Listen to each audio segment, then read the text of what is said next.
Okay, أعوذ بالله السميع العليم من الشيطان الرجيم. بسم الله الرحمن الرحيم.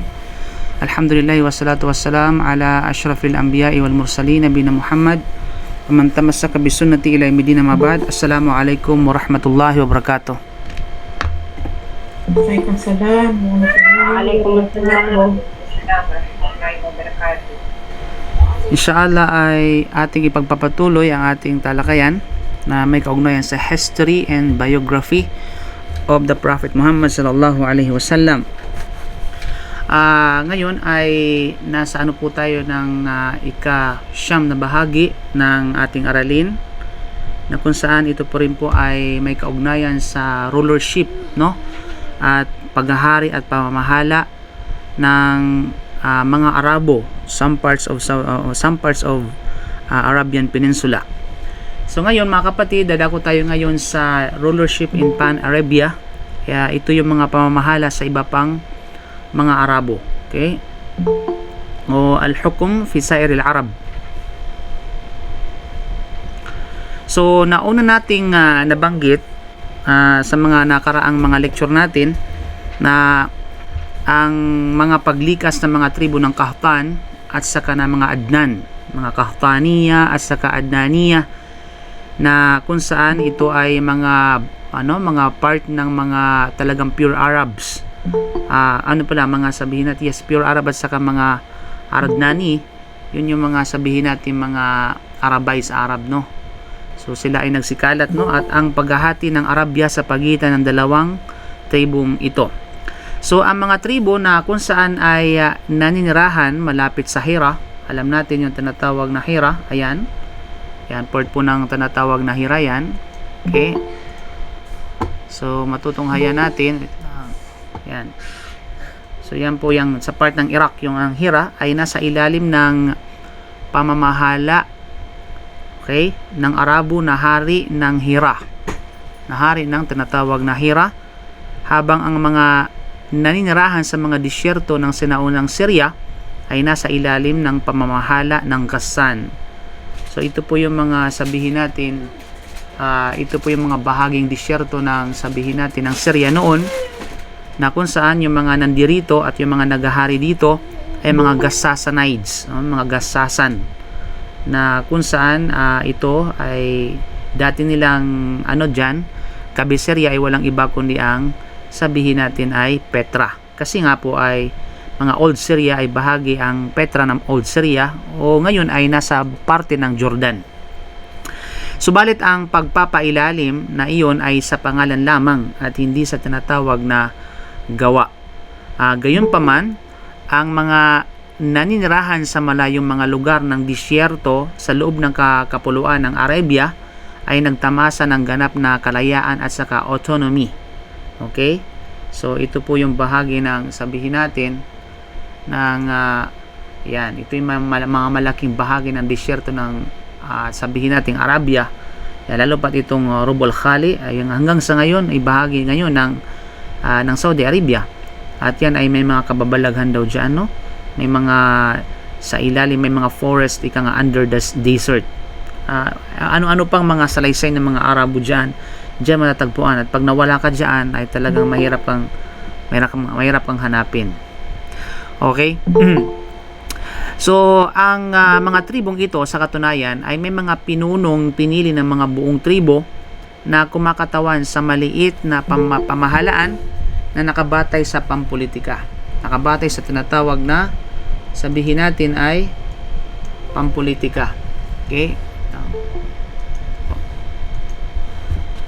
Nakabatay sa pampolitikang pagkakaisa ng buong tribo, batay sa pagkakaisa ng tribo at mga kolektibong interest sa pagtatanggol sa kanilang lupain, at gayon din maging sa tinatawag na ari-arian laban sa kanilang mga kalaban. So ang mahalaga, meron silang sariling sabihin natin pamamaraan, sariling depensa, sariling paghahari.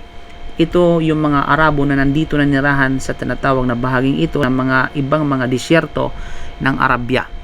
So ang mga pinuno ng mga tribo ay nagtamasa ng mga pribilehiyong diktatorial, no, na katulad ng sa mga hari, at ginawang ganap na pagsunod at pagpapasakop sa parehong digmaan at kapayapaan.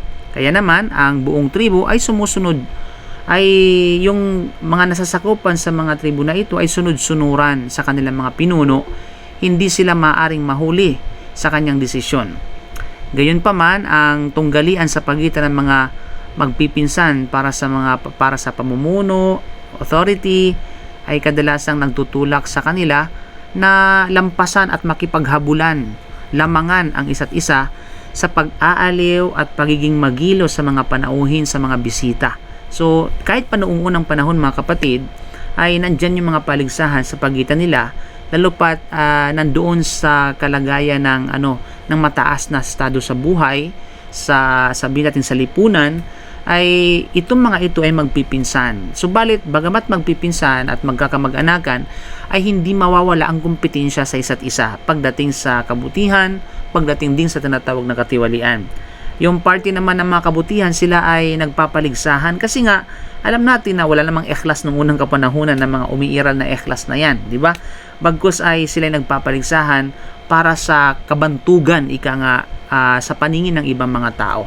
Kaya pagdating sa kabutihan, halimbawa yung pag-aaliw, pag-entertain at pagiging magiliw sa mga panauhin, umiiral sa mga Arabong ito. Ito sa mga Arabong nakatira dito sa mga disyerto, dahil sila ay nagtatamasa ng sariling pribilehiyo, nagtatamasa sila ng sariling tinatawag na power, kumbaga, at hindi sila sunod-sunuran ng mga haring nandoon sa Hira at ng iba pang mga hari na lumalaganap sa tinatawag na Syria. Kasi malayo sila doon, kung papansinin natin, okay, napakalayo ng mga sila sa mga border ng mga ito.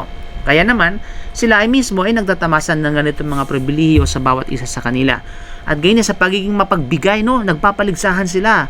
So, ibig sabihin, sa mga Arabo noon, nandyan, at least kahit papaano, may mga negative sides, may mga positive sides, na maging sabihin natin, na lumalaganap yung mga katiwalian noon, yung pagiging sabihin natin tyrant, at the same time yung pagsasalakay, yung mga pagiging bandido, at least yung mga kabutihan sa pagitan nila ay umiiral at sabihin natin kilala yung mga Arabo na ito sa pagiging mapagbigay, sa pagpapakita ng paggalang, katapangan, karunungan at kabayanihan para sa tanging layunin na kung saan ay malampasan at malamangan ang kanilang mga katunggali, which is yung mga magpipinsan din, at magkaroon ng katanyagan sa mga tao, kabantungan sa mga tao, palakpakan sila ng mga tao, diba?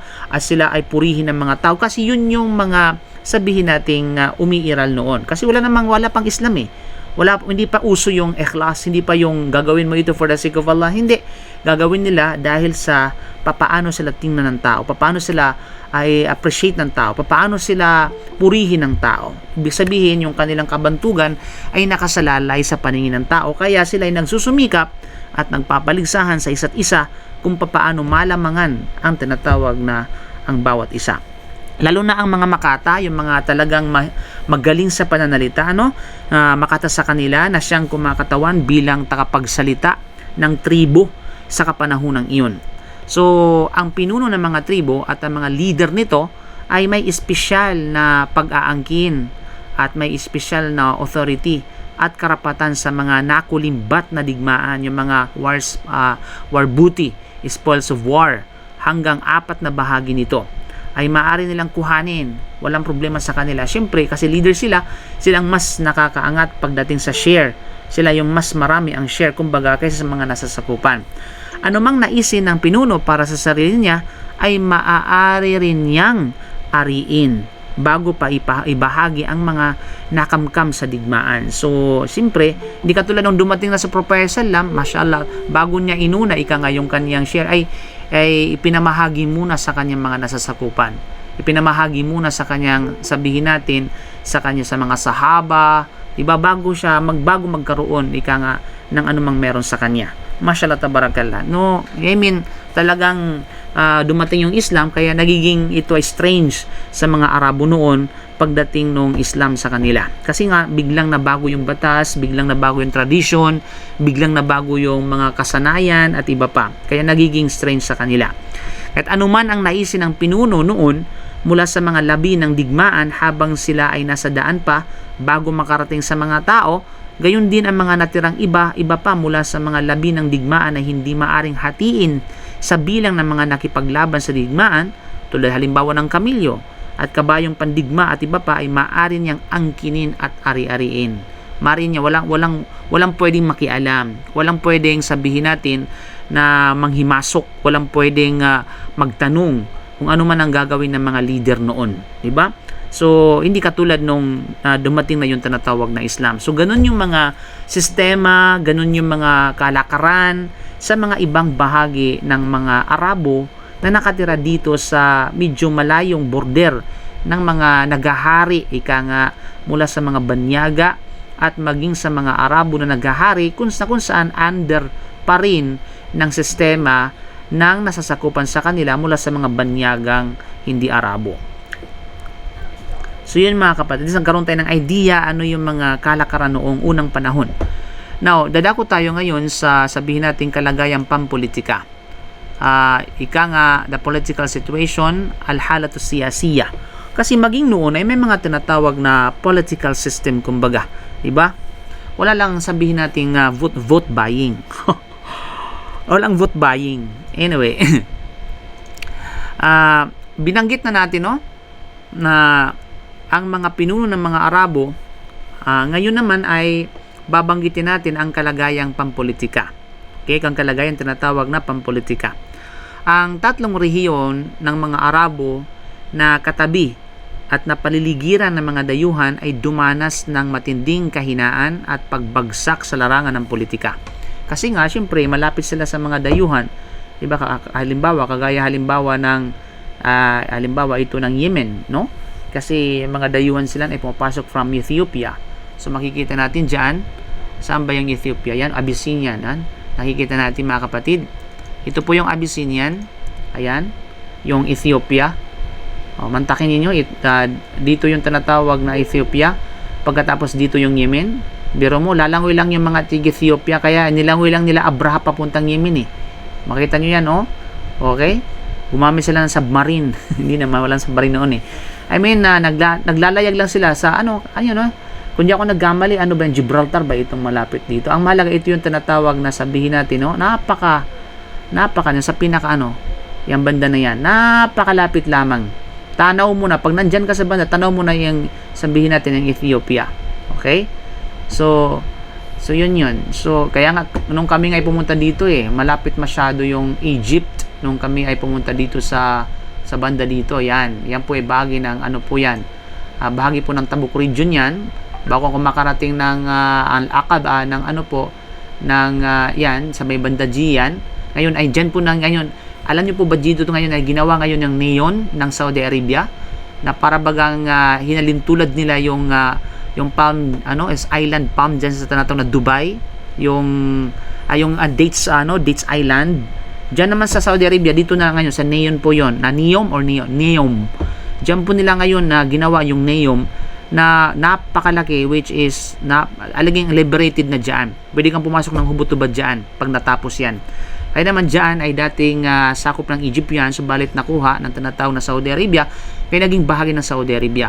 Bago ka makarating ng Makkah, bago ka makarating ng Hakal papuntang Jordan. So diyan, napuntahan mismo namin diyan. Pagdating mo diyan, ay may iba na yung signal. Okay, virgin na siya.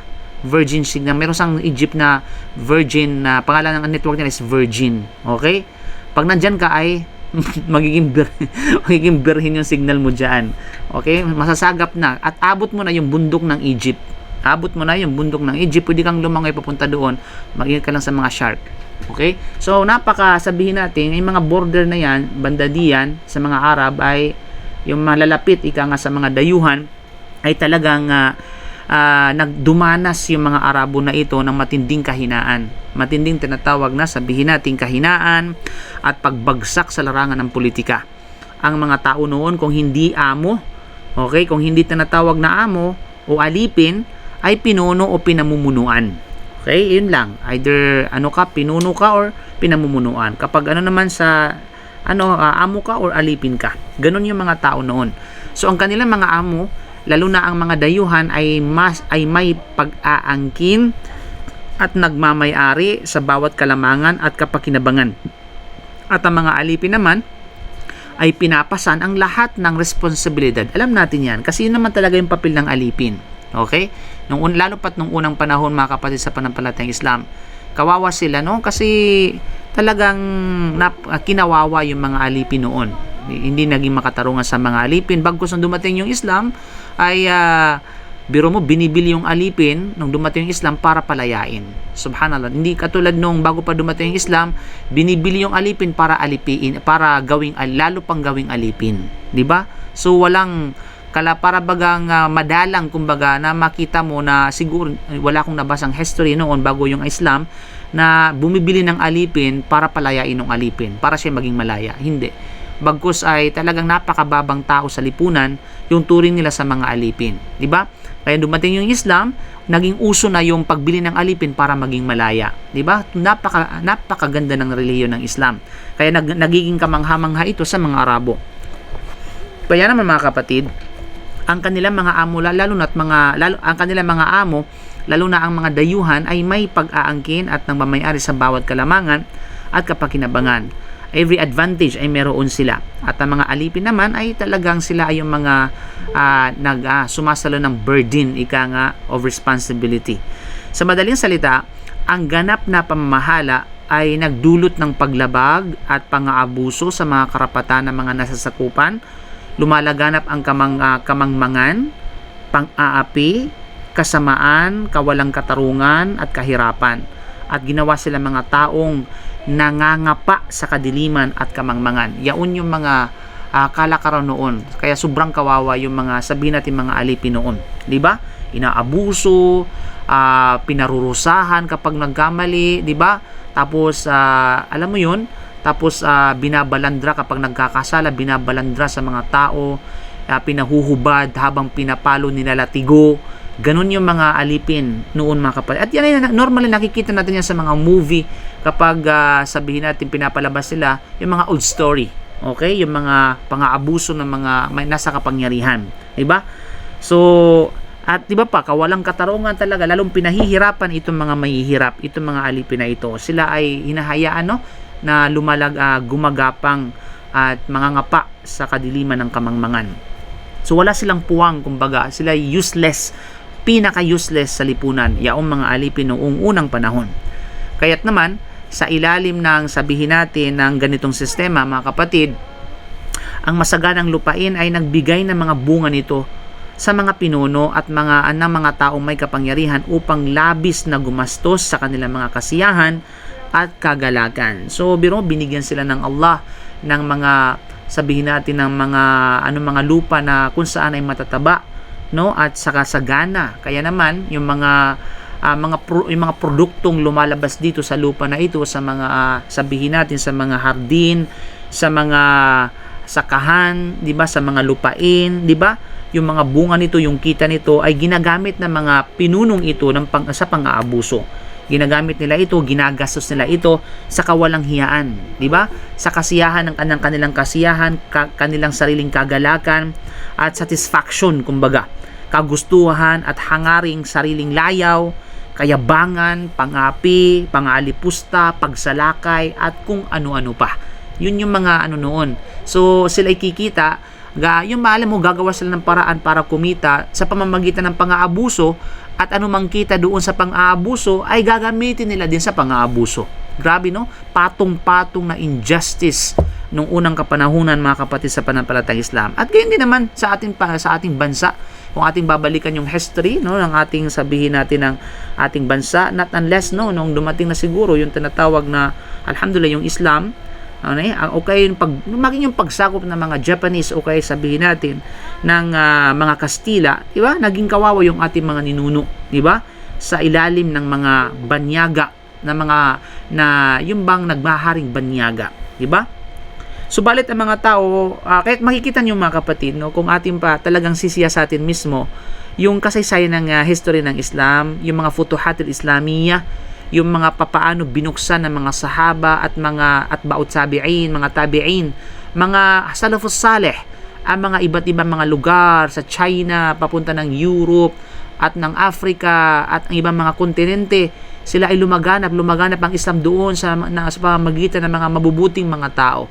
Di ba? Kung paano nila binuksan ang mga lugar na ito sa makatarungang kaparaanan. Paano na pinakitunguhan ang kanilang mga slave, ang kanilang mga sabihin natin ang mga bihag nila na incomparable nga pagdating sa kabutihan, yung kanilang pakikitungo na ipinakita. Diba? Walang pwedeng ikumpara dito mga kapatid. Kahit anong tinatawag na kung ating sisiyasatin at kung ating babasahin ng mga history ng mga mananalakay, walang pag-anilangan talaga ang Islam ay napakadakila pagdating sa tinatawag na mabuting pananakop kumbaga. Kahit naman mga kapatid, subalit ang mga tao ay nabubuhay sa kadiliman sa panahong yaon, napaliligiran sila ng kawalan ng katarungan sa lahat ng dako, sa lahat ng tinatawag na dako. Subalit, wala silang tinatawag na kakayahan na magreklamo, na dumaing, o wala silang kakayahan na umangal man lang, no? At iba't ibang uri ng parusa ang kanilang dinadana, subalit sila ay tahimik lamang kasi wala nga silang kakayahan. Si ganun tayo, kahit naman sa ang field, no, kung wala tayong kakayahan, mas maganda na ay manahimik na lamang tayo. Kasi kung ikaw ay magsasalita, ay talagang patay ka, tudas ka, di ba? Kasi yun talaga yung sabihin natin na reaksyon ng mga walang kakayahan. Okay, mas mainam na sabihin natin manahimik na lamang kaysa mamatay ka, lalo pat nung unang kapanahunan, di ba? Pero wag ka, kaya naman sa Islam, binibigyan ng napakalaking papel at napakalaking halaga ang dua, ang panalangin ng mga inaapi. At bagkus ito ay binibigyan tayo ng warning, ng babala ng Allah subhanahu wa ta'ala sa pamamagitan ni Propeta Muhammad sallallahu alaihi wasallam ng panalangin ng isang inaapi at inaabuso, diba? Da'watul mazlum. Okay? Ittaqi da'watul mazlum fa inna laysa bainahu wa bainallahi hijab. Katakutan ninyo, ito yung mensahe ni Propeta Muhammad nung pinadala si Mu'adh bin Jabal papuntang Yemen para magdawa sa mga tao doon at imbitahan sila sa Islam. At ang habilin ni Propeta Muhammad sallallahu alaihi wasallam sa kanya, ittaqi da'watil mazlum. Katakutan mo, proteksyonan mo ang sarili mo laban sa tinatawag na da'watil mazlum, sa panalangin ng inaapi at inaabuso at inaagrabyado. Bakit? Dahil walang mamamagitan, walang pagitan at walang harang sa pagitan ng kanyang panalangin at ng Allah subhanahu wa ta'ala. Yung dua, yung panalangin at pagsusumamo ng tinatawag na ng mazlum, maliban lamang na ito'y tinatanggap ng Allah subhanahu wa ta'ala. Kaya mga kapatid, subhanallah, katakutan natin maging sa panahon ngayon dahil ang warning na ito hanggang sa kabilang buhay, subhanallah, na kung saan ay maging matakot tayo sa pang-aabuso sa ating kapwa, pang-aagrabyado sa ating kapwa, pag-agaw ng karapatan sa ating kapwa. That once na kapag dinuaka ng sabihin natin ng kanilang dinuaka ng mga inaabuso mo, walang duda, ito ay tatanggapin at papakinggan ng Allah subhanahu wa ta'ala. Baka pagdating ng panahon na ikaw ay gigising na lamang na wala ng buhay. Subhanallah. So yung mga kapatid, kaya naman na binibigyan ng napakalaking pagpapahalaga yung tinatawag na inaabuso, okay, sa Islam, mga kapatid, sa panampalatayang Islam. Subalit mga kapatid, ang mga tribong naninirahan malapit sa mga sabihin nating rehiyong ito ay lumapit sa pagitan ng Syria, lumapit sa pagitan ng tinatawag na Iraq. Ayan, yung mga sabihin natin mga tribong naninirahan malapit sa mga rehiyon ito, rehiyon halimbawa ng Syria, ng Iraq, okay, ng Persia, di ba? Lumalapit yung mga Arabo sa mga namamahala, sa mga namumuno, okay, sa mga tinatawag na sabihin natin mga hari, sa mga leader ng mga bansang ito, di ba? Sa pagitan ng Syria at saka ng Iraq. Samantalang ang mga naninirahan sa loob ng Arabia ay hindi nagkakaisa. So dito nagsisilapitan, kung may mga problema, dumudulog sila dito, mayroon silang kinakapitan. Tapos itong mga Arabo na kung saan nasa area ng mga ito, mga kapatid, ay hindi sila dito, nagkawatak-watak sila dito sa isa't isa sa kanila. Sila ay nagkawatak-watak, sila ay sabihin natin na sinisiraan yung bawat isa at kung ano-ano pang nangyayari sa pagitan nila. Okay? Hindi nagkakaisa, pinamamahalaan ng mga alitan ng tribo at mga alitan sa lahi at relihiyon. Di ba?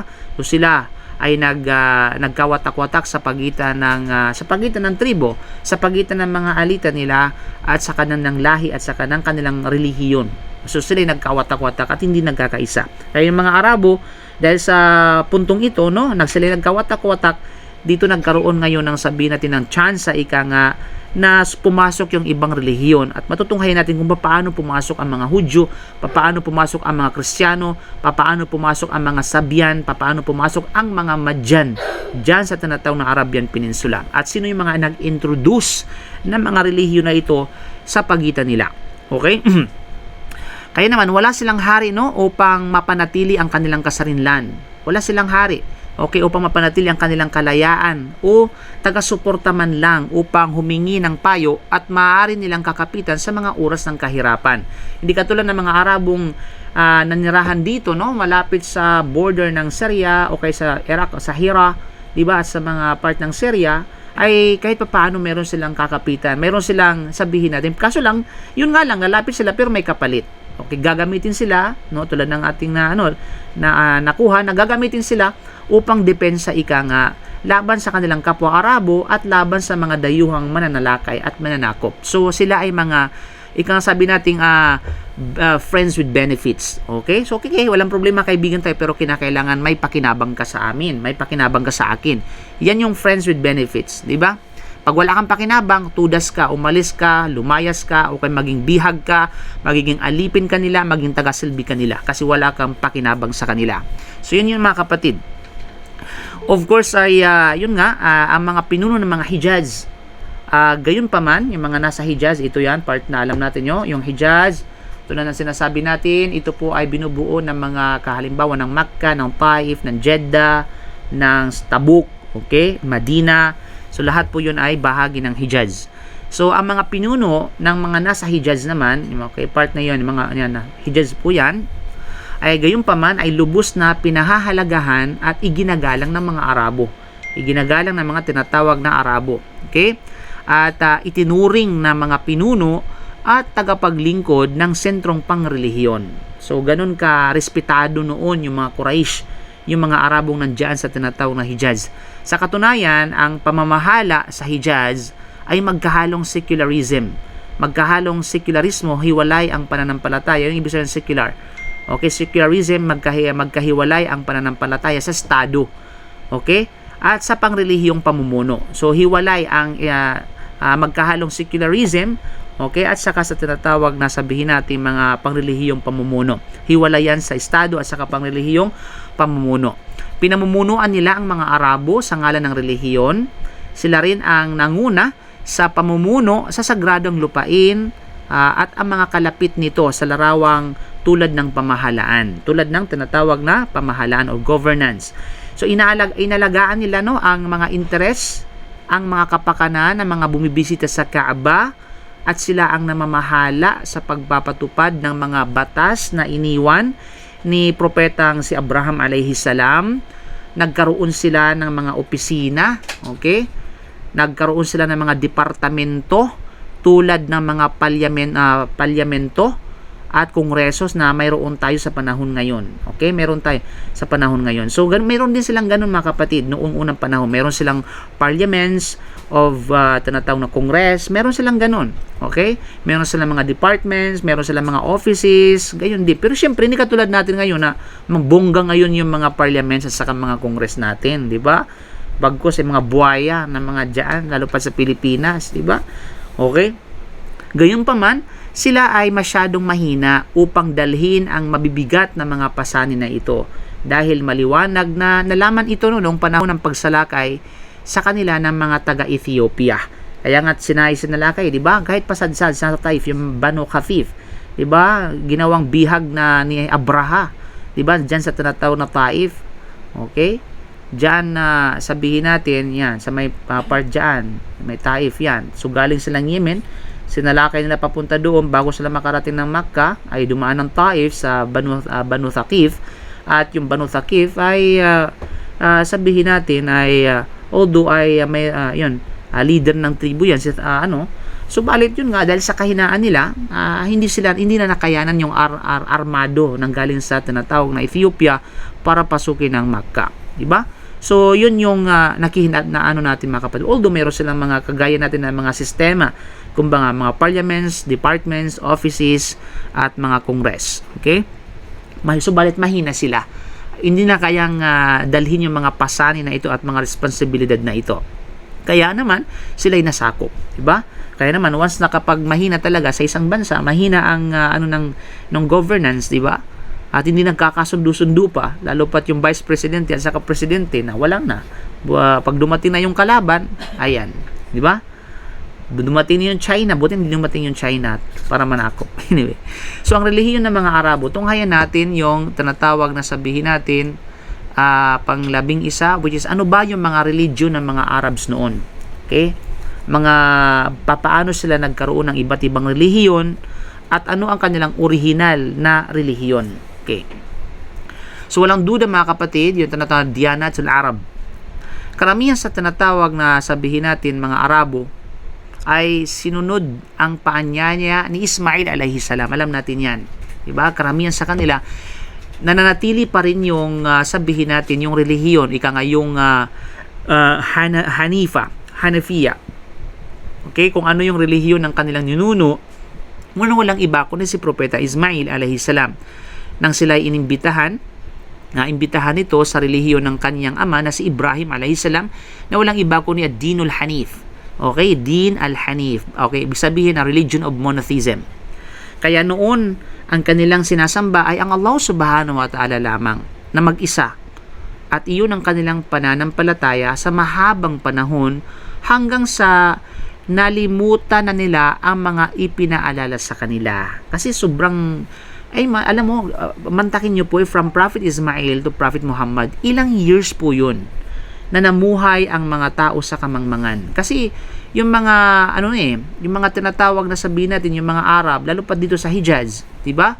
Kasi yung mga karamihan sa mga Arab, lalo pa sa mga bana, ito ay pinadala sa mga angka ng mga Israel. Isaan ba yung mga angka ng mga Israel? Wala naman dito sa part ng Hijaz.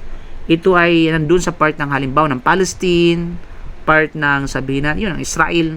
Okay? Mga ganun, mga karatig bansa doon, 'di ba? Doon lumalaganap noon yung tinatawag na yung relihiyon ng walang iba. Subalit na dito sa part ng tinatawag na Hijaz, napakalayo ng panahon, napakahaba ng panahon. Kaya napakahabang panahon namuhay yung mga tao, mga Arabo noon sa part ng ng kamangmangan. Okay? Kamangmangan.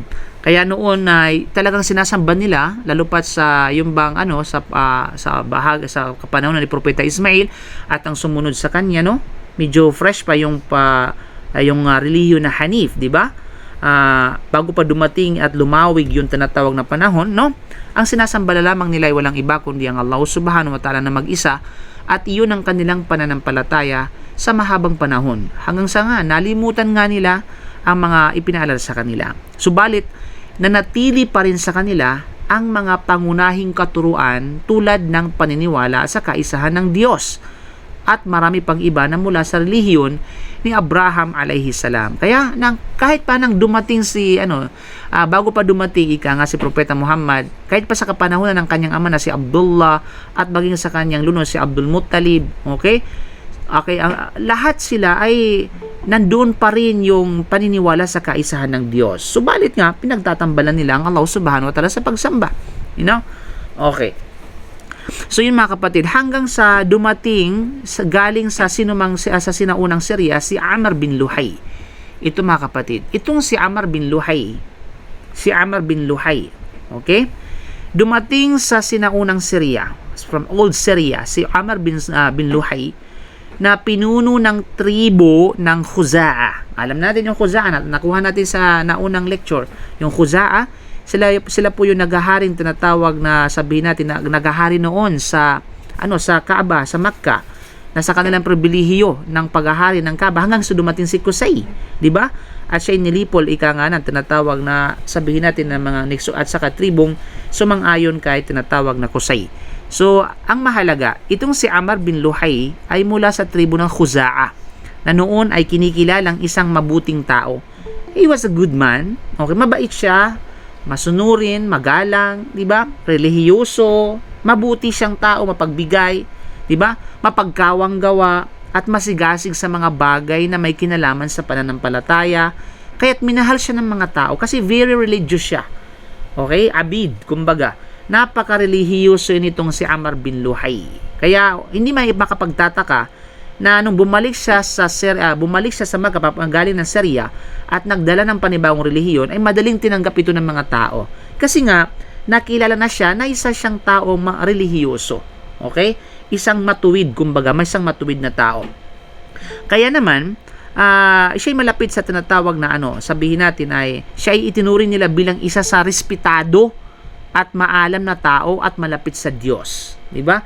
Malapit sa Diyos. So siya ay knowledgeable at saka talagang very religious, devoted kumbaga. Nang minsan, siya ay naglakbay sa sinaunang Syria, natagpuan niya ang mga tao roon na sumasamba sa mga Diyos-Diyusan. Naging kaaya-aya sa kanyang paningin, ang bagay na iyon at inaakalan niyang iyon ay tama. So, siyempre, doon sa Syria kasi laganap at talamak yung mga pagsamba doon sa mga Diyos-Diyosan. Diba? Kaya naman, itong si Amr bin Luhay, namangha siya. Diba? Wow, amazing. Diba? So, yun yung, it's amazing, no, Father? It's a quote saver. So, nakakamangha sa kanyang paningin yung mga nakikita niya doon sa pagsamba. So, akalan niya, yun sa mga nakikita niya ay tama. Kaya naman mga kapatid, hindi lahat ng nakikita natin ay tama. Kaya, kinakailangan ng kaalaman.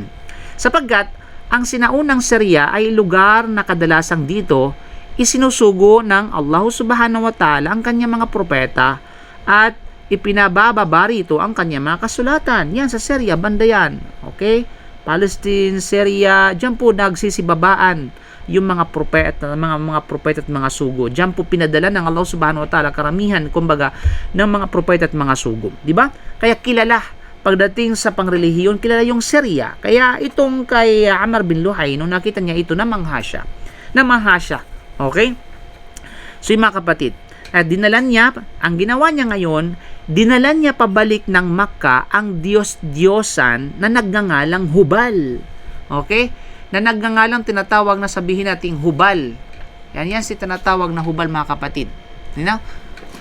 Pero naman yan kasi wala namang photography nung unang panahon, no? Ang mahalaga ay kasing katulad nun.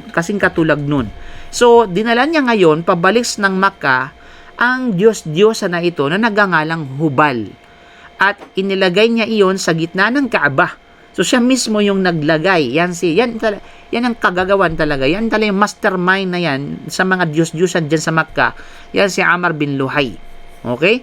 Hindi ko lang kung mayroong panglahi yan si Amr bin Luhay. So ang mahalaga, so siya yung naglagay kay Hubal doon sa gitna ng Kaaba at inanyayahan niya ang mga taga-Makkah na sambahin ang Allah kasabay ng Diyos-Diyosang iyon at kanila namang tinugon ang panawagang iyon. Kasi nga kilala. Pagdating sa tinatawag na sabihin natin na pangrelihiyon, devoted person, knowledgeable person pagdating sa relihiyon, ay si Amr bin Luhay. Kaya walang duda, itong mga Arabo na ito, after ng kanilang invitation, ay talagang sila'y namangharin at kaayaya sa kanilang paningin yung ginawa ni Amr bin Luhay, tinanggap nila ng walang pag-aatubili. Tinanggap nila yaon, mga kapatid. Okay? At the same time, no, na itong si kaya makikita natin, no, although they believe Allah subhanahu wa ta'ala. Naniniwala pa rin sila sa Allah. Subalit, pagdating nga sa tinatawag na uluhiyya, ay pinagtatambalan nila ang pagsambang Allah subhanahu wa ta'ala. Yung parang, okay, maniwala tayo, sumamba tayo sa Allah, pero kinakailangan ay sambahin din natin itong bagay na ito. Okay? Kasama sa pagsamba sa Allah. Diba? Kaya nga, pagdating sa rububiyya, maging yung mga mushriko noon, meron silang rububiyya. Pinaniniwalaan nila yung kaisahan ng Allah. Okay? Pinaniwalaan nila yung tinatawag na pagiging Panginoon ng Allah subhanahu wa ta'ala. Hindi na maalis sa kanila yun. Subalit, pagdating sa uluhiyya, doon sila nagkaroon ng problema. Doon sa uluhiyya. At dito nagkakahiwa-hiwalay ang Islam at saka yung hindi mga Muslim. Okay? Yung sabi natin kufur sa pagdating sa uluhiyya. Okay? So, ito mga kapatid. So tinugunan ngayon ng mga tao sa mga taga-Makkah itong paanyaya, itong da'wa ni Amr bin Luhay, no? Hindi nagtagal, mga kapatid, sa panampalatayang Islam ay sinunod ng mga taga-Hijaz. Kumalat, no, sa buong Hijaz ang da'wa ni Amr bin Luhay. ang mga taga-Makkah, no, sapagkat sila ang nangangasiwa sa Kaaba at sa sagradong tinatawag na lupain. So nagsikalat, dala-dala yung relihiyon na ito ngayon, dala-dala ni Amr bin Luhay, bagong relihiyon ngayon, di ba? Ay nagsikalat ng bahagya palabas ng Makkah papunta ng kabuuan at tinatawag na Hijaz, yung mga maling relihiyon na ito, yung mga paniniwala na ito, pati yung mga Diyos-Diyosa na ito. Okay? At isa sa tinatawag na sabihin natin, mga kapatid, sa panampalatayang Islam, okay, yan si Hubal. Pero hindi yan, nakita ko lang po yan sa internet, Hubal. Anyway. So, isa sa pinakamatandang Diyos-Diyosa nila ay tinatawag na Manat. Si Manat, na sinasamba sa lugar na kung tawagin ay Al-Mushallal. So, makikita natin yan. Number 4, si Manat. Ayan.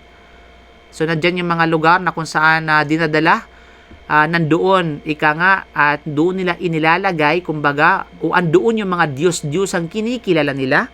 Ayan, si Manat ay sa lugar na kung tawagin ay Al-Mushallal. Okay? So, saan ba yung Al-Mushallal na yan? Makikita natin yan sa number 4. Ayan, part po yan. Yung Mushallal po, presence na part po yan ang tinatawag na Hijaz.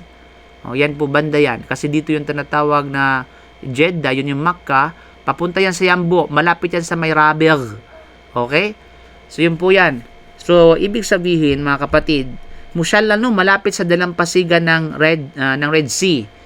Okay, alam natin yung Red Sea na yan. Okay, malapit sa Qudayd. So, ang Qudayd ngayon ay malapit po yan sa tinatawag na Rabigh. Yan, sa pagitan ng Rabigh at saka ng Thuwal. Okay, yan po ay ang Qudayd. So, dyan po dati naka-standby si Manat. Okay? Si Al-Manat. So, makikita natin kung ating i-zoom. Ayan. Ayan. Ayan po yan, ha? Yan po yan. So, okay, yan po yung Rabigh. Diyan yung Rabigh. Okay? Tapos, ayan. Diyan yung Rabigh. Makikita natin yan. Wait lang, ha? Yan. Ayan. Yan, Rabigh. Tapos dito naman yan. Diyan yung Qadid. Diyan yung tinatawag na diyan ang Mushallal. Diyan matatagpuan yung tinatawag na Mushallal. Kasi dito yung Makkah, dito yung Jeddah, papunta doon is papunta ng Tabuk yan, Hija, Yambo, tapos papunta ng Al-Wajj at iba pa. Okay. So yan mga kapatid, si Mushallal, si Manat ay nasa lugar na kung tawagin Al-Mushallal, malapit sa dalampasigan ng Red Sea, malapit sa Qudayd. At tinangkilik naman ang Al-Lat sa Taif. So makikita natin yan, number 3 si Al-Lat. Okay? Yan, makikita natin yan. Number 3, si Al-Lat, na kung saan ay nasa lugar ng tinatawag na Taif. Ayan. At tinangkilik naman ang Al-Uzza. Ano ang Al-Uzza? Ito yung mga kilala, no? Mga famous, mga VIP na mga Diyos-Diyosa ng mga Arab noon. Al-Uzza na sa lambak ng Nakhla. Okay, so number 2 ay si Al-Uzza sa lambak ng tinatawag na Nakhla. So makikita, saan ba yung Nakhla? Ayan po yan. Kung ating makikita, no? Yan. Number 2, si yan po. Ang Nakhla, malapit yan sa pagitan po yan ng Taif at saka ng Makkah. Ayan, sa may baba po yan banda ng ng Al-Hada. Okay? Diyan po mayroon pong area diyan na ang Nakhla. Ngayon di ko alam yung mga ngayon yung brand new name o sabihin natin mga pangalang mga bago kasi minsan iniiba nila yung pangalan katawagan. Pero yung old name ay walang nakakilala kundi yung mga Badu. Okay? So part po yan, sa baba po yan sa pagitan po ng Taif at saka ng Makkah, na kung tawagin meron po dyan ay ang Nakhla. Na kung kaya ang Nakhla na ito, ang Al-Uzza na ito, nandun po yan, doon po nakalagay dati yung tinatawag na sabihin natin, yung Diyos-Diyos na walang iba kundi si Al-Uzza. Sa lambak ng Nakhla. Ito ang tatlong ito, ang pinakamalaki sa mga Diyos-Diyosa nila. Okay? So, ano ang pinakamalaking Diyos-Diyosa nila? Okay, bukod kay tinatawag na Hubal. Kasi ang Hubal ay dala-dala yan po. Of course, ay dala-dala ni Amr bin Luhay. Pero sa mga Arab, no, sa mga especially mga Quraysh, itong pinakatatlo na sentro kumbaga ng mga Diyos-Diyosan ay itong tatlo na ito, si Al-Manat, Al-Lat at saka si Al-Uzza. At Manat at saka si Al-Uzza. Pagkatapos noon ay dumagsa na ang shirk, no, pagtatambal sa Allah. Okay? Noon ang mga Diyos-Diyosan ay matatagpuan sa lahat ng dako ng tinatawag na Hijaz.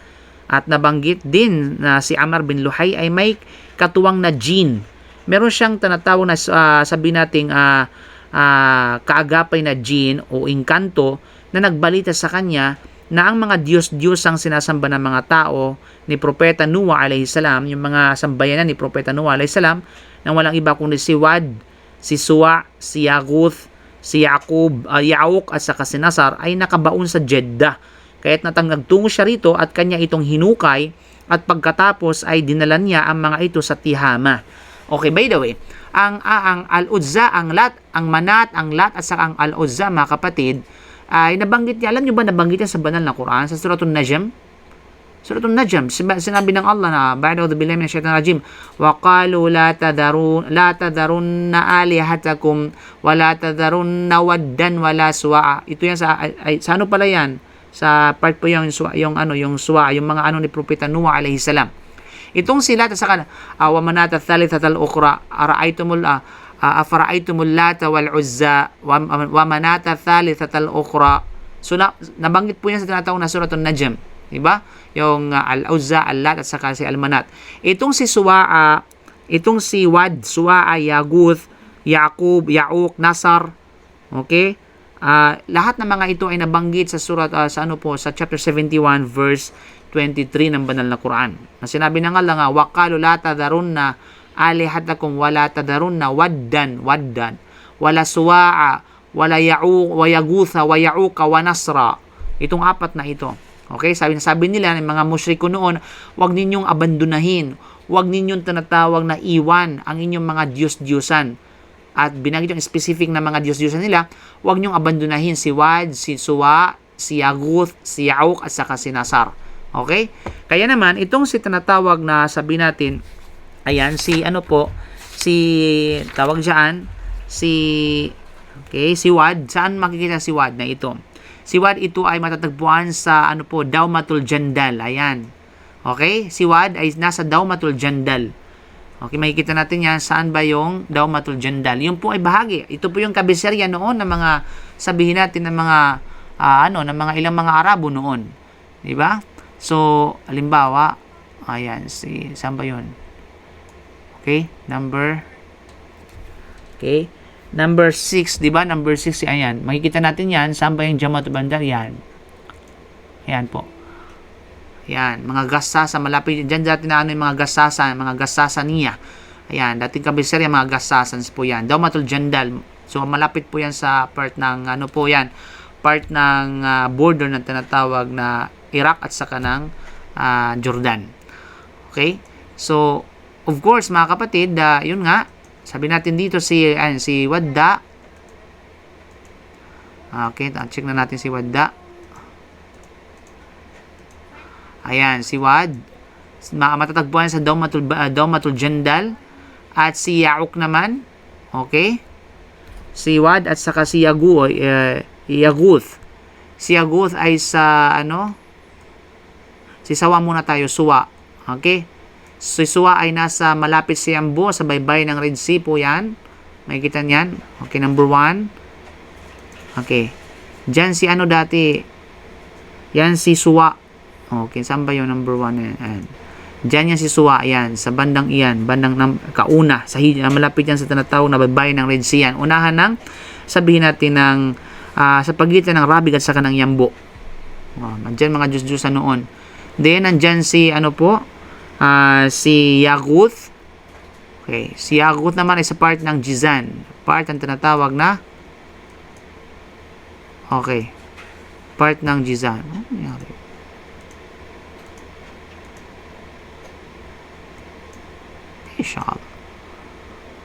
Part ang tinatawag na Jizan. So, makikita natin dyan, nandito yung tinatawag na Jizan. Ayan. Part, malapit na yan sa Yemen. Sa Sana'a. Dyan yung border ng tinatawag na, sabihin natin Yemen, yung Najran, Jizan, pati yung, sabihin natin na yung bundok na punapuntahan natin sa Haifa. Then, of course, yun, nandyan si Ya'uq. Si Ya'uq naman ay, napunta sa po yan, sa Asar region. Then, of course, si Nasar ay nakabaon, yan? Si Nasar naman ay nasa Najran din. So, makikita natin, yan. Okay. So, part ng Najran. Dito si Nasar. Yan sabihin natin, Nasar. Yan sa Najran. Yan sa Najran. Tapos, si Ya'uq ay sa part ng Asar region. Yan po yan, si Ya'uq. Okay? Nandito yan sa banda ng Asar region. So, nandyan, nagsikalat yung mga Diyos-Diyosan dyan. At then, of course, mayroon pang ibang mga Diyos-Diyosan, kagaya halimbawa ni Isaf. Si Isaf ay nasa Makkah region. Okay, nasa tinatawag na Makkah region. Yan. Then, of course, si Dhushara. Meron din tong Diyos-Diyosan na Dhul-Khalasa. Sa may Asir region din yan. Then, si Dhushara ay sa may baybay ng patungong Jizan. At si Dhukafain, mga Diyos-Diyosan ito, nasa bahagi ng Hijaz. Okay?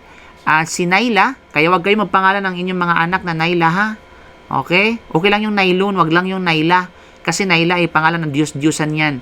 Nasa baybayin ng Jeddah. At si Hubal naman ay sa tinatawag na Makkah mismo. Okay? Diyan sa Makkah mismo, yan sa si Hubal. Then malapit sa pinakamalapit sa Makkah, walang iba kundi ang ito yung Al-Uzza, diyan sa may Nakhla. Then sa kasunod ay Lat, yan, nasa Taif. Then yung tinatawag na Manat, yan, malapit doon sa tinatawag na Mushallal sa Qadid, doon sa may Rabigh. Papunta doon sa, sabihin natin, baybay ng Daumatul Jandal, ayan, hanggang sa Asar region, papunta ng Najran, papunta ng Jizan. So lahat pa, dyan, mantakin yun, dyan talaga ay nagsikalat yung mga Diyos-Diyosan noon. Mga kilalang Diyos-Diyosan ng mga Arabo. Ewan ko lang kung sikat pa ito sa mga Arabo ngayon, ito mga ibang mga Diyos-Diyosan, pero itong si Hubal, itong si Lat at saka si Uzza at saka si Suwa at maging si Nasarwad, si Ya'uq at saka si Yaguth, kasi nasa Quran yan, hindi mawawala yan sa mga Arabo. Pero ito ika-9 hanggang ika-9 hanggang sa 13, hindi ko alam, I don't think so kung meron pang nakakilala nga na mga Arabo ito sa mga Diyos-Diyosan na ito. Ang mahalaga, hindi importante yan, ang mahalaga dito, at least na nagkaroon tayo ng idea kung ano yung mga relihiyon ng mga Arabo noon at sino talaga yung nag-introduce ng pagsamba sa mga Diyos-Diyosan dito mismo sa Makkah, ay walang iba kundi si Amr bin Luhay. Siya po yung pasimuno, kumbaga. Kaya naman patong-patong na subhanallah na pagkakasala sa taong ito. Kaya we don't know kung siya, syempre hindi siguro siya nag-Muslim, Allahu a'lam bisawab, no? Kaya naman mga kapatid, kapag sabihin natin, no, kapag dumarating ang panahon ng Hajj, ay ibinabahagi ang mga Diyos-Diyosang ito sa mga tribo at kanilang dinadala naman ang mga ito sa kanilang mga lupang sinilangan. Okay, kung saan sila nanggaling, dinadala yung mga Diyos-Diyosan na ito. Subhanallah.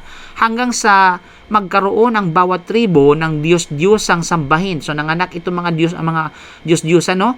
At pagkatapos ay nagkaroon ng Diyos-Diyosan sa bawat tahanan. So talaga ganun. So bawat tribe, bawat family ay nagkaroon na ng representative na mga Diyos-Diyosan. So nanganak ito mga Diyos-Diyosan na ito. Diba? Nanganak. Kaya nga sa atin sa Pilipinas, walang duda hanggang sa ngayon, 'di ba? May mga baby Jesus, mga ganun ba? May mga Santo Niño, Santo Namo, Santo dito, Santo diri, ang bata may mga ang babata, 'di ba? Subhanallah. Kaya nanganak hanggang sa hindi na maintindihan natin, 'di ba? Sa kanya bawat bahay ay mayroon ng mga Diyos-Diyosan. Sa Pilipinas gayon din. So yan ay namana ng mga sinaunang mga pagano, kumbaga, at ng mga mushriko nung unang kapanahunan. Kanila ring pinuno ang masjid ng Masjid al-Haram mismo sa Makkah ng napakaraming Diyos-Diyosan. Nang mabuksan at mapalaya ng propeta Muhammad sallallahu alaihi wasallam ang Makkah, alam niyo ba kung ilang ribulto diyan at imahe yung natagpuan nila diyan? Natagpuan doon ang 360 images. Okay, mga idols, mga tinatawag na mga ribulto na Diyos-Diyosan na nakapalibot sa buong Kaaba. Biro mo 360 talaga, 'di ba? So wag niyo gawin tong lucky number to, ha. Okay? 360 tayo niya sa luto. Subhanallah. So 360, 'di ba? Para mo yung tawag diyan pag-ikot, 360 na pag-ikot. Di ba? So, talagang, sikat itong 360 na ito. Meron tayong camera filter, 360 camera filter. Meron tayong 360 na yung bones natin, yung ating tinatawag na mga buto. 360 yan, nakasaad yan sa hadith ni Prophet Sallam. Biro mo, hindi alam ni Prophet Sallam yung mga hindi siya doctor, kumbaga. Hindi siya nakapag-aral na para malaman yung mga kaibuturan ng buto, kung ilan bilang. Pero alam niya kung ilan ang bilang. At yung na-discover ng mga scientists. Subhanallah. Di ba? At saka yung 360 na, yun, just 360, there's something in this number, no? Kaya wag niyong itaya ito sa luto na delikado tayo. Okay. So, yun mga kapatid, 360, yung bilang ng mga ribultong nakapaligid doon sa Kaaba. Kanya itong pinagbabasag ni Propeta Muhammad sallam, winasak ito at inalis mula sa masjid at ipinasunog. Kaya naman, may advice, wag nating gayahin mga kapatid ito Hindi porke ginawa ito ni Propeta Muhammad sallam, tapos tayo ay nagmuslim na, at pagkatapos nagmuslim tayo, bumalik tayo sa Pilipinas, dahil nga sa ginawa ni Propeta Muhammad, babasagin din natin yung ribulto nila. Kasi muslim na tayo. No way. Nay. Huwag niyong gawin niya. May mga, subhanallah, meron akong kailangan brother, taga Jeddah. Okay? Nagmuslim siya. Dahil sa alam mo yun, yung, eager nga na i-implement ang Islam sa kanyang sarili. Eager niyang sabihin natin na ipamalas ang Islam sa mga tao. Walang problema dyan. Kaso lang nagiging maling paraan niya. Anong ginawa niya? Yun, binasag niya yung ribulto ng kanyang nanay. Kaya hanggang ngayon, ilang years, hindi siya kinibo ng kanyang nanay. Biro mo, ng kanyang ina. So, kahit siya magdawa siya, nahirapan siya mag-penetrate sa dawa niya. Kasi bakit? Kasi, nagkaroon agad ng harang Nagkaroon agad ng napakalaking harang. Kasi napakalaking insulto yun sa kanila. Gagawin mo yun. Diba? Babasagin mo yung mga ribulto nila. Diba? Sa harapan pa nila mismo na without hikmah, kumbaga. Diba? Subhanallah. So, hindi pa pinapaliwanag na maayos ang Islam. Yun mga kapatid. So, wag natin gawin yan. Iba yung bakit, anong reason kung bakit ginawa Rasulullah. Kaaba yan ni sinakop ni Rasulullah. Kasi yan para maging malinis mula sa pag-ano ng Diyos. Alam namang hindi sunugin at wasakin ni Propeta Rasulullah at pabayaan lamang. Hindi. Kinakailangan wasakin. Kinakailangan para itayo ang bandila ng La ilaha illallah. Para itayo, ang Kaaba at linisin ang Kaaba bilang sentro ng tinatawag na Islam. Yung bahay mo kaya, sentro ng Islam, hindi naman sentro ng Islam yung bahay mo So bakit mo ginawa yan? O kaya naman, until now, yung nagiging bunga nito ay nagkaroon ng hadlang, napaka makapal at napaka matibay na hadlang sa pagitan niya at ng kanyang mga pamilya. Dahil doon. Kaya wag natin gawin yun. Okay, wag natin gawin yun mga kapatid sa pananampalatayang Islam. Although, alam natin na yung pagsira sa kanilang mga sabihin natin, mga Diyos-Diyosan, pagwasak sa kanila, ay totoo yan. Totoo yan. Pero, yung kaparaanan na ito ay hindi sabihin nating pwede. Okay? Hindi na papanahon kumbaga. So, maghintay ka ng panahon kung saka ka pwede mong gawin yun, saka mo pa-implement yun. Pero, kinakailangan likulli makanin makal. Sabi nga. Di ba? Likulli makanin wa likulli zamanin mahal. Ibig sabihin, mayroong mga, there is a suitable situation for that. Okay? So, either sa words, either sa action, every situation ay meron tinatawag na sabihin nating suitable approach. Okay?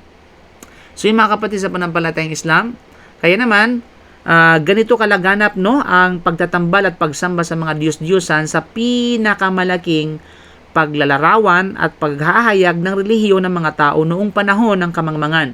Silang mga nag-aangki na sila ay nasa relihiyon ni Abraham alayhi salam. Biro mo, nag-aangkin sila na yung kanilang din ay galing kay Propeta Abraham, subalit ay bagamat ganun pa man, ay nahaluan ito ng shirk. Kaya wala ng tauhid, wala na yung hanif. Unti-unti itong nawawala yung yung relihiyon nila dati na Hanifiya. Meron silang mga tradisyon at mga seremonya sa pamamaraan ng pagsamba nila noon sa mga Diyos-Diyusan. At ang karamihan sa mga ito ay pinasinimulan talaga. Sinimulan talaga ni Ammar bin Luhay. At kanilang inaakala noon na anumang dinala at anumang practice na isinabuhay ni Ammar bin Luhay ay mabubuting pagbabago sa relihiyon. Nakakabuti yun. At hindi pagbabago sa relihiyon ni Abraham a.s. Para bagang, okay, still na napanatili yung relihiyon ni Abraham at ang kanilang paniniwala na anumang mga makabagong katuruan na adapt na dinala ni Ammar bin Luhay ay hindi nakakaapekto sa tinatawag na Din al-Hanif. Doon sila nagkamali. Okay? Doon sila tinatawag nagkamali. Kaya naman mga kapatid, ilan sa mga seremonya at pamamaraan ng pagsamba nila sa mga Diyos-Diyosan ay mga sumusunod. So narito po yan.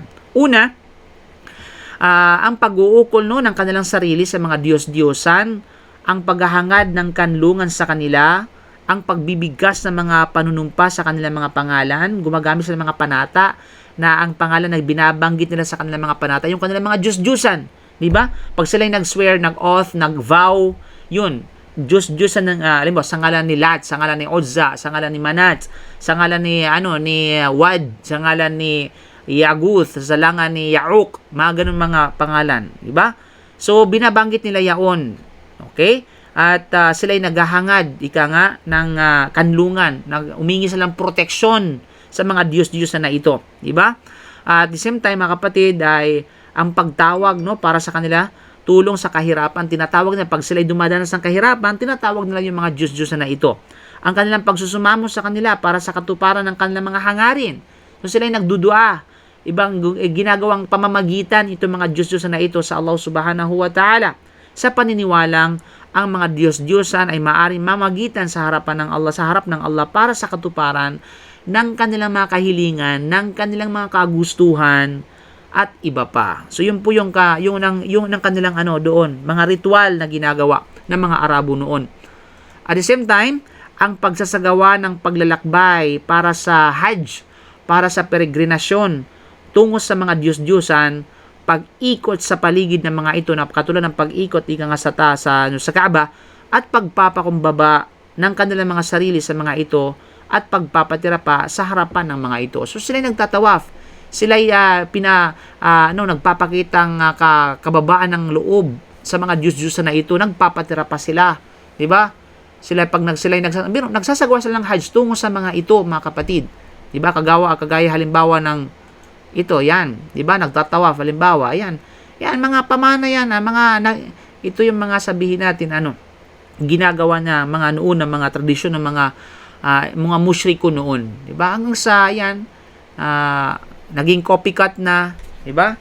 So, alhamdulillah, at ang pagkakaiba kasi sa pag-ikot natin sa Kaaba na yan, unang-una, ito ay prophetic tradition, kumbaga yung pag-ikot sa Kaaba. At the same time, yung Kaaba na yan, hindi natin sinasamba. Okay, hindi natin tinatawag na sinasamba. Ito ay, kaya nga, di ba yung Hajar al-Aswad, alam natin yan. Sabi nga ni Umar bin Khattab, kung hindi ko lang nakita, no, ang propeta na inahalikan ka, ay hindi kita hahalikan dahil ikaw ay isang bato lamang. Hindi ka nagbibigay ng kabutihan at hindi ka nagbibigay ng kasamaan. Di ba? So, yun yung mga kapatid. So, naging misconception ito sa mga non-Muslim. Akala nila, sinasamba natin na napakalaking bato na yan. Yung Kaaba, yung kwadradong Kaaba na yan. You know? So, yung mga kapatid, so sila yung nagtatawaf din sa mga kanilang mga Diyos-Diyosan noon. Di ba? Then, pangatlo ay paghahangad ng pabor sa mga Diyos-Diyosan sa pamamagitan ng iba't ibang sakripisyo, pag-aalay, pagkakatay para ialay at para sabihin nating i-sacrifice sa kanilang mga pangalan. Pag sila ay nagkakatay, binabanggit nila yung mga Diyos-Diyosan nila. Na tayo is Bismillah. Di ba? Allahu Akbar, Bismillah, Allahu Akbar, Bismillah, sapat na. Diba? So, yun ang binabanggit natin. Sila ay binabanggit. Kaya, syempre, man dhabaha li ghayrillah faqad ashraka. Sabi nga ni Prophet sallam, sino man ang nagkatay na binabanggit ang pangalan bukod sa Allah, ay tunay nakakumit ng malaking shirk. Okay? So, ang mga pag-aalay na ito ay binanggit mismo ng Allah subhanahu wa ta'ala sa kanyang pahayag, sa kanyang banal na Quran. Na kung saan sinabi ng Allah, wa ma dhubiha 'alan nusubi. Wa ma dhubiha 'alan nusubi, o ibig sabihin at ipinagbawal din sa inyo, no?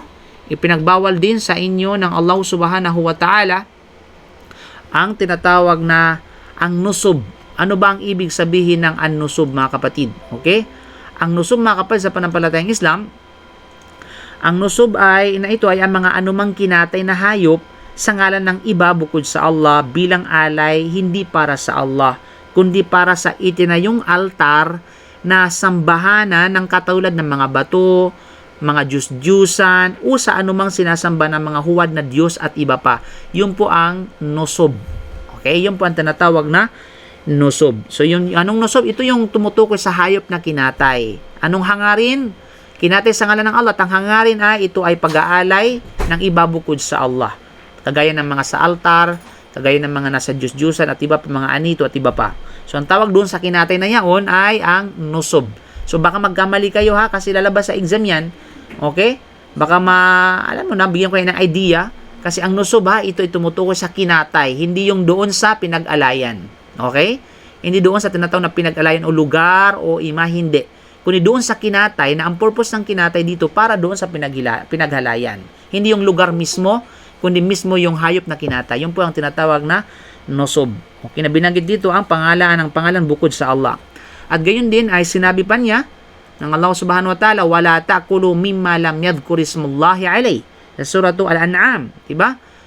Verse 121. At huwag kayong kumain o kayong mga Muslim mula sa mga kinatay na hindi sa pangalan ng Allah o namatay na hindi binanggit ang pangalan ng Allah. Nakatulad ng halimbawa ng maita at anumang kinatay bilang pag-aalay sa mga ribulto, pag-aatang o pag-aalay sa mga jinn at iba pa. So yun yung mga kapatid. Of course, tinatawag na pang-apat po yan, di pang-tatlo. Pang-apat po, paglalaan ng ilang bahagi ng pagkain. Okay? At inumin, no? At saka tinatawag na sabihin natin na, ay, yan pala yung pakatlo kanina. Tama ba? Yes, okay.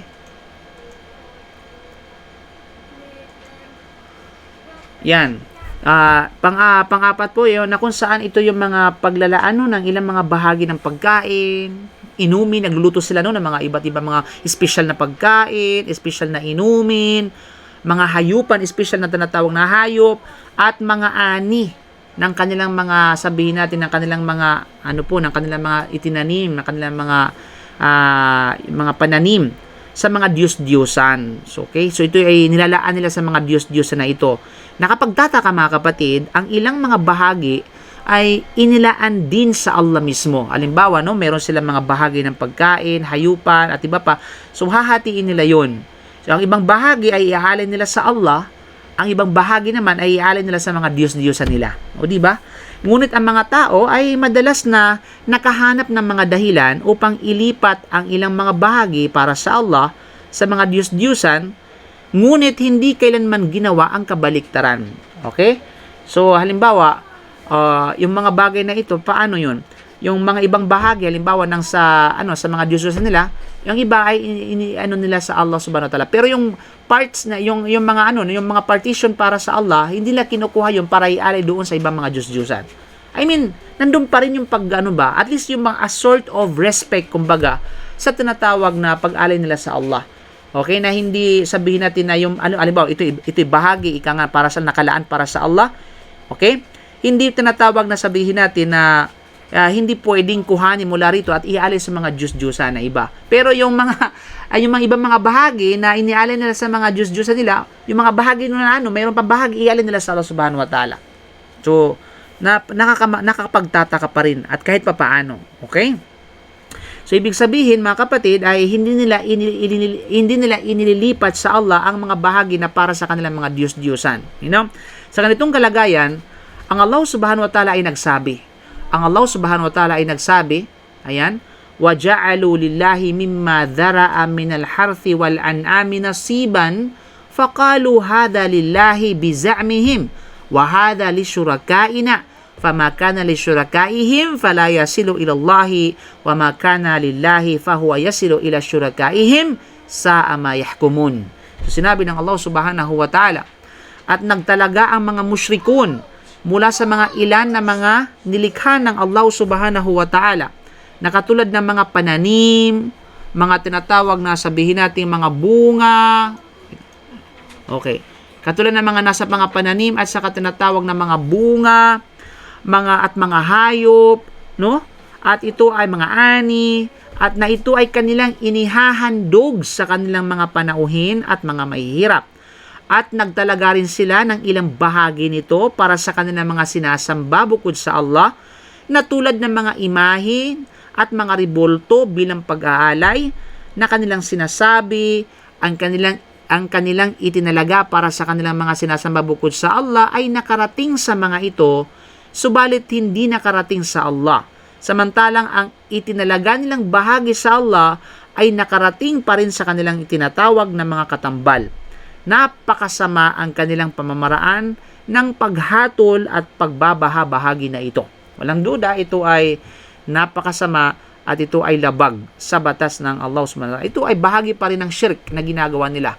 Kasi although ito ay parang sacrament, parang tinatawag na isang gawain na pagsamba, subalit yung pagsamba na yaon ay nandun pa rin yung pagtatambal nila sa Allah subhanahu wa ta'ala, na bagay na ang pagsasamba na yun ay dapat sana ialin nila sa Allah. Subalit inialin nila sa mga Diyosan, nakasama ang Allah subhanahu wa ta'ala. Hindi man pwede yan, na mayroong kahati ang Allah subhanahu wa ta'ala sa pagsamba. Kaya mapanibugho, kumbaga. Kaya naman, kabilang pa rin na kanilang mga ritual, sa kanilang sa mga pagpapakita sa pagsamba sa mga Diyos-Diyosan, ay paghahangad ng pabor sa mga Diyos-Diyosan na ito sa pamamagitan ng mga panata, ng pag-alay, ng mga inani at alagaang hayop. Mga sabihin natin mga cattles, kumbaga. Okay? So, naghahangad sila ng pabor, okay, sa mga kanilang mga Diyos-Diyosan, na ang ginagamit nila dito ay yung kanilang mga, sabihin natin, mga panata. Panata nila, at mga pag-aalay ng mga inani at mga alagaang hayop. Ito ay sinabi ng Allah subhanahu wa ta'ala, وَقَالُوا هَذِهِ أَنْعَامٌ وَحَرْثٌ حِجْرٌ لَا يَطْعَمُهَا إِلَّا مَنْ نَشَاءُ بِزَعْمِهِمْ وَأَنْعَامٌ حُرِّمَتْ ظُهُورُهَا وَأَنْعَامٌ لَا يَذْكُرُونَ اسْمَ اللَّهِ عَلَيْهَا افتراءً عَلَيْهِ سَيَجْزِيهِمْ بِمَا كَانُوا يَفْتَرُونَ. At sinabi ng mga musyrikin, ang kamilyong ito, ang mga pananim ay ipinagbabawal. Ang kamilyong ito at ang mga pananim ay ipinagbabawal, na walang sino man ang makakakain nito, maliban na lamang sa kung ito ay pahihintulutan ng inaangkin nilang batas na nagmula sa mga tagapangasiwa ng mga ribulto at iba pa. Na ang isa namang uri ng kamilyong ito ay ipinagbabawal na nasakyan sa likuran at hindi maaring lagyan ng mga dalahin sa anumang pagkakataon.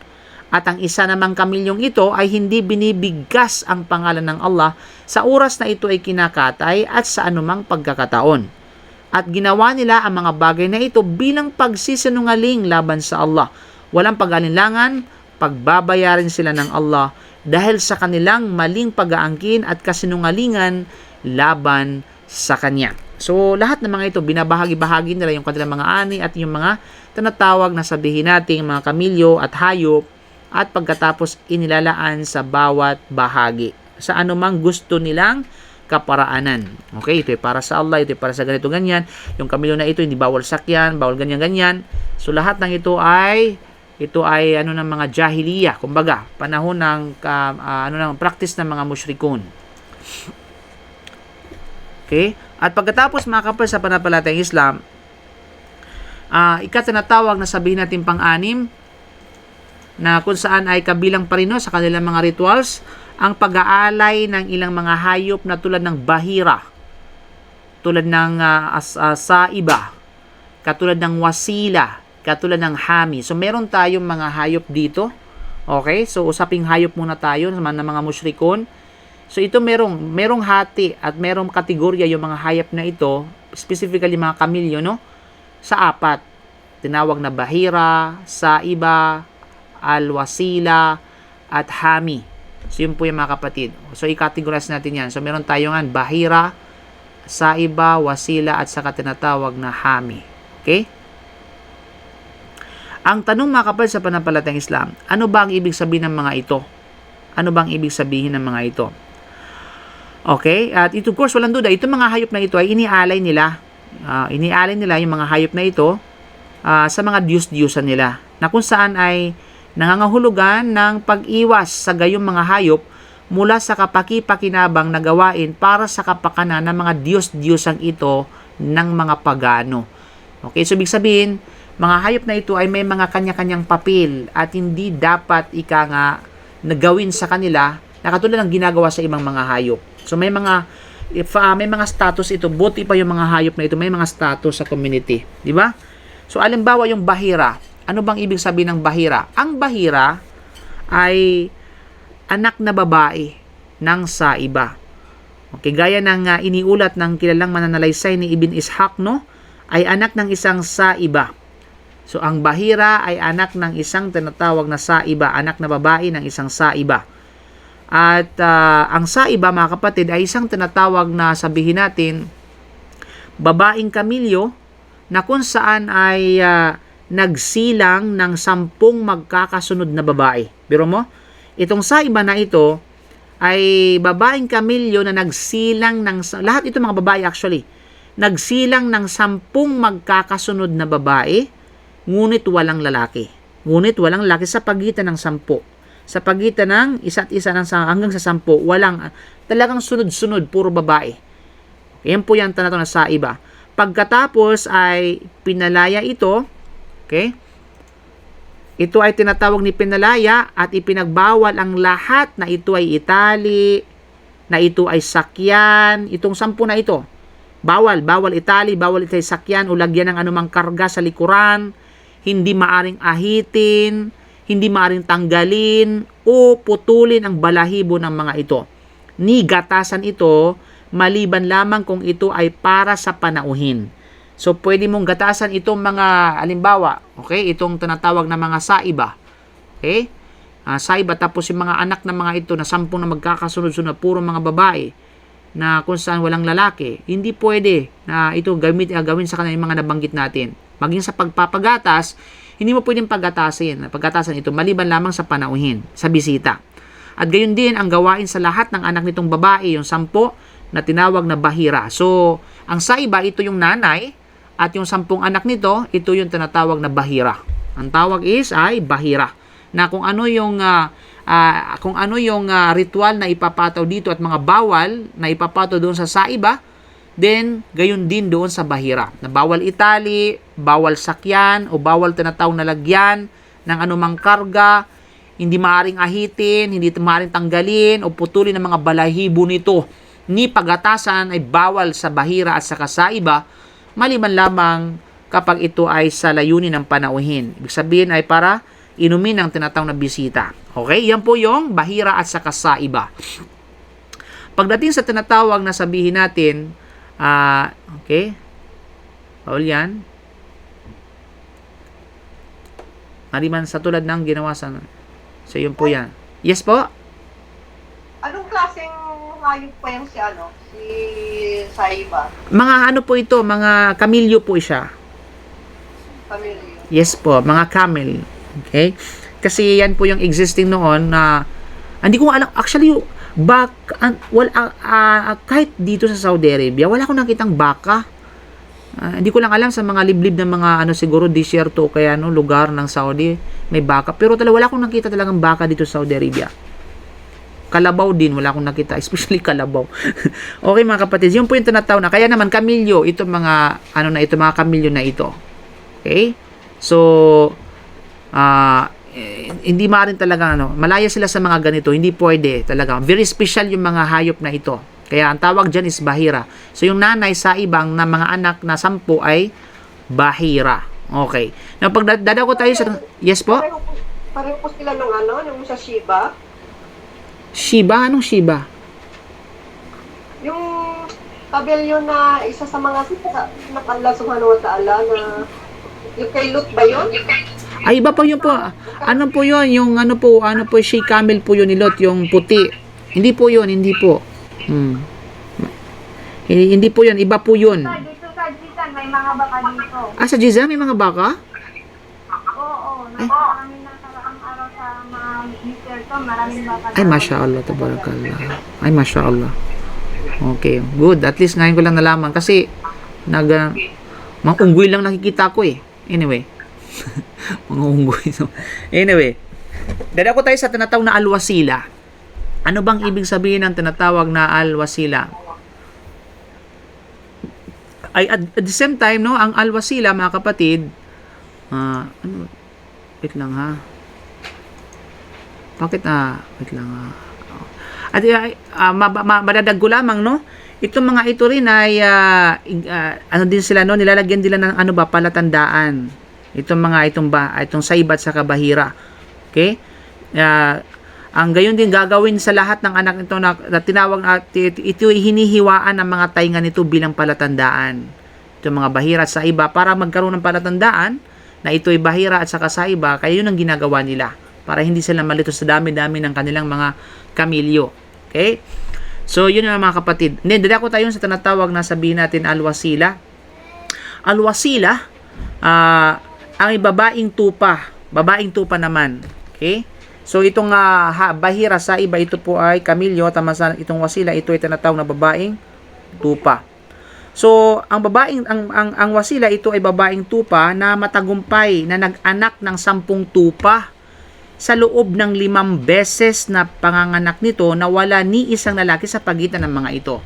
So yun, so 10-10 pa rin. So bahira sa kasayba, ito'y kamilyo, samantalang si wasila ay sa mga tinatawag na mga tupa. Kaso lang yun nga, kailangan 10 yung panganganak na puro babae at sa pagitan ng mga ito ay walang tinatawag na lalaki. So anumang ipanganak pagkatapos noon ay espesyal lang nakakainin at pakikinabangan ng mga kalalakihan at ipinagbabawal nila ito sa mga kababaihan nila. Okay? So mga lalaki lamang ang pwedeng tinatawag na kumain. Okay? Na 10. Maliban na lamang kung ito ay ipinanganak na patay sa ganitong kagkakataon, ay magsasalo-salo sila sa pagkain nito ang mga kalalakihan sa kanila, pati rin ang mga kababaihan. Subhanallah. Ganun yung mga ritual nila mga kapal sa panampalatayang Islam. Po pag halimbawa, kapag lalaki, ibig sabihin, inilalaan lamang nila ito mga ito, nakakainin para sa mga, kasi dati nung unang mga panahon, yung mga kamangmangan, before the advent of Islam, no? Na mas, sa lipunan, ika nga, ay, may mga sila mga batang, kinakailangan na batang lalaki yung kanilang magiging anak. Kasi pag batang babae ay yung bang parang dinidegrade ka sa lipunan. Hinahama ka sa lipunan kapag nagkaroon ka ng anak na babae. Yun ang kanilang turing noon bago pa dumating ang Islam sa kanila. Subhanallah. Hanggang sa naiulat nga na kung saan ay inililibing ng buhay ang kanilang mga anak na babae noon. Pero yung tungkol kay Umar bin Khattab, ito po ay pinagtatalo na yung pagiging authenticity ng bagay na ito. Allahu a'lam. Pero kilala yan sa panahon ng Jahiliyyah na kapag meron silang anak na tinatawag na babae, isusumpa nila hanggang sa kanyang kanununuan. Kasi ayaw nila ng ganung anak. Gusto nila yung lalaki. Kasi nga, ang lalaki ay ginagawa nilang, sabi natin, ay cavalry, ginagawa nilang sundalo, mandirigma, di ba? Malaki ang ambag sa lipunan. Kumbaga, itong mga kalalakihan. Kaya naman, maging sa pagkain, ay priority, ika nga sa mga kalalakihan, itong mga anak ng wasila. Okay? Kailangan, para sa mga kalalakihan lamang ang makikinabang nito. Not unless kapag merong namatay doon, at yung namatay doon ay yun ang kanilang pagsasaluhan sa lalaki at sa katanatong na babae. Ganon kababa ang turing nila sa kababaihan noon, mga kapatid. Then pagdating sa tinatawag na sabihin natin, yan, alhami. Alhami naman ay lalaking kamilyo. Lalaking kamilyo na matagumpay ng nagdulot ng 10 anak na babaeng kamilyo at wala ni isang lalaki sa pagitan ng mga naging anak nito. Okay? Lalaking kamilyo na matagumpay na nagdulot ng 10 anak na babaeng kamilyon at wala ni isang lalaki sa pagitan ng mga naging anak nito. So yun yung siguro yung naging asawa noong sa iba, itong si Hami. Okay? So kasi syempre anong papel nung nakabuntis kay sa iba? So yun na yun. Lalaking kamilyo na siya yung nakabuntis kay sa iba para magdulot ng 10 anak na babaeng kamilyo at wala ni isang lalaki sa tinatawag na pagitan ng mga ito. Okay? Iingatan ng likod nito na hindi masakyan o magamit sa pagsasakay ng anuman. Itong si Alhami, hindi rin maaring tanggalan o alisan ng balahibo nito at pababayaan itong makisalamuha sa mga babaeng kamilyo para mangasawa sa mga ito at hindi ito maaring pakinabangan sa ibang gawain maliban lamang dito. So itong si Hami, swerte ito. Okay, kasi ang pribileyo sa kanya ay hahayaan siyang makihalubilo doon sa mga babae. Kasi very unique sa kanila. Kasi siya yung magbubuntis ba? Siya yung siya yung titira kumbaga doon sa mga babae na yaon. Kaya inaalagaan nila, hindi nila pinapagod, di ba? At hindi nila tinatawag na pinakinakargahan, hindi nila hindi nila tinatawag na pinababayaan, maliban lamang sa inahayaan makisaluha sa mga kababaihan, hindi nila tinatawag na tanggalan ng o alisan ng balahibo. I mean, yun ang purpose nila. Hayaan na makihalubilo doon para stirahin niya yung mga sabihin natin mga babaeng kamilyo. Okay? Kasi sa palagay nila, swerte yun sa kanila. Kaya dahil dito mga kapatid, ibinaba ng Allah subhanahu wa ta'ala ang talatang ng Quran hinggil sa bagay na ito. Anong sabi ng Allah? Ma ja'alallahu min bahiratin wala saibatin wala wasilatin wala hamin. So mismong nabanggat sa Quran, walakin alladhina kafaru yaftaruna 'ala Allahil kadhib wa aktharuhum la yaqilun. Iba, hindi iniutos ng Allah sa mga musyrikin ang ginawa nilang pagbabago-bago sa din o sa tinatawag na relihiyon hinggil sa mga hayop na hindi nila pinakikinabangan ang mga bahagi nito, at ito ay iniaalay nila sa mga ribulto na tulad ng bahira, na ito ay isang babaeng kamilyo na pinuputulan ng tainga kapag ito ay nanganak ng marami, at ang gatas ito ay iniaalay sa mga idolo at walang sino man ang pinahihintulutan na maggatas nito. At ang sa iba naman na ito ay mga isang babaeng kamilyo na malayang pinakakawalan sa pastulan na inilalaan para sa pag-aalay sa mga idolo, at hindi ito pinahihintulutan na magpasan o magkarga ng kahit na ano. At ang wasila naman na isang babaeng kamilyo na pinakawalan o kaya babaeng tupa, pinakawalan para sa mga idolo dahil sa nanganak ito ng dalawang magkakasunod-sunod na panganak na babaeng kamilyo according sa ibang tinatawag na paliwanag ng kahulugan ng alwasila. Okay? Kasi kay Ibn Hisham, yung alwasila tulad ng ating nakuha kanina, na yung alwasila ito ay babaeng tupa na matagumpay na nag-anak ng 10 tupa, ganun-ganon. Okay? Samantalang sa ibang tinatawag na tafsir na ang wasila ay kamilyo din. Isang tinatawag na kamilyo din, babaeng kamilyo na pinakawalan para sa mga idolo dahil sa nanganak ito ng dalawang magkakasunod na panganganak na babaeng kamilyo. At ang ham naman, na ito naman ay, it makes sense sapagkat ang katumbas ng tinatawag na ang katumbas ng sabihin natin ng 10 kamilyo, no? Is dalawang katumbas ng ng 10 tupa is tinatawag na dalawang kamilyo according sa mga nagpapaliwanag. Anyway, so at ang wasila naman, ang tinatawag na ham naman, na ito naman ay isang lalaking kamilyo na pinabibigyang laya at hindi nagagamitin sa mga gawain kapag nakapagpanganak ito ng maraming kamilyo tabatay sa itinakda nilang bilang para rito. Subalit ang mga walang pananampalataya, inaangkin nila na ito ay mula sa Allah bilang pagsisinungaling laban sa Kanya, at karamihan sa mga walang pananampalataya ay hindi nila nakikilala ang katotohanan mula sa kasinungalingan. At gayon din, sinabi pa ng Allah subhanahu wa ta'ala sa Suratul An'am, chapter 6 verse 139 ng banal na Quran, wa qalu ma fi butuni hadhihi al-an'am khalisatun lidhukurina wa muharramun ala azwajina wa iyyakum maitatan fahum fihi syuraka. So ito sabi kanina na kumakain lamang para sa kalakihan, yung mga kababaihan ay para doon, makikihalo lamang kapag may namatay doon, di ba? Ang sinasabi ng mga musyrikon, ang anuman na nasa loob ng sinapupunan ng hayop na ito na sanggol ay ipinapahintulot sa aming mga kalalakihan at ipinagbabawal sa aming mga kababaihan kapag ito ay ipinanganganak na buhay. At kapag ito naman ay ipinanganak na patay, ay pari-pariho itong ipahihintulot sa kanila na mga kalakihan at kababaihan. So yun po yung kanilang nagiging tinatawag na tradisyon noon, mga kapatid. Kaya ang iba pang uri ng sabihin natin, uri ng hayop na binanggit din ay sa bagay na ito ni Ibn Hisham. Malinaw na sinabi ni Sa'id bin al-Musayyib, na ang mga ganitong uri ng baka ay inialay sa kanilang mga huwad na Diyos-Diyusan. Ito ay tiyak na naiulat mula sa hadith ni Propeta sallam na ang gayong mga pamahihin, ang nagpasimula nito ay walang iba kundi si Amr bin Luhay. Lahat ng mga ito, ang nagpasimula ay si Amr bin Luhay. So ginawa ng mga Arabo noon ang lahat ng ito para sa kanilang mga Diyos-Diyusan, sa paniniwalang ang mga Diyos-Diyusan ay maglalapit sa kanila sa Allah subhanahu wa ta'ala, magdadala sa kanila sa kanyang sa pagiging malapit, at mamamagitan sa kanya para sa kanilang kapakanan. Yun ang kanilang paniniwala noon. Sa ganitong resulta, ang Allah subhanahu wa ta'ala ay nagpahayag sa banal na Quran, wa ya'buduna min dunillahi ma la yadurruhum wa la yanfa'uhum wa yaquluna haula'i syufa'auna 'indallah. At sila na mga walang pananampalataya ay sumasamba ng iba bukod sa Allah na hindi man lang makapipinsala sa kanila at hindi man lang makapagbibigay ng kapakinabangan sa kanila rito sa daigdig at sa tinatawag na kabilang buhay. Okay? At sinabi nila, katiyakan sinasamba lamang namin ito upang mamagitan sa amin, sa Allah subhanahu wa ta'ala. At gayon din, sabi ng Allah subhanahu wa ta'ala, no?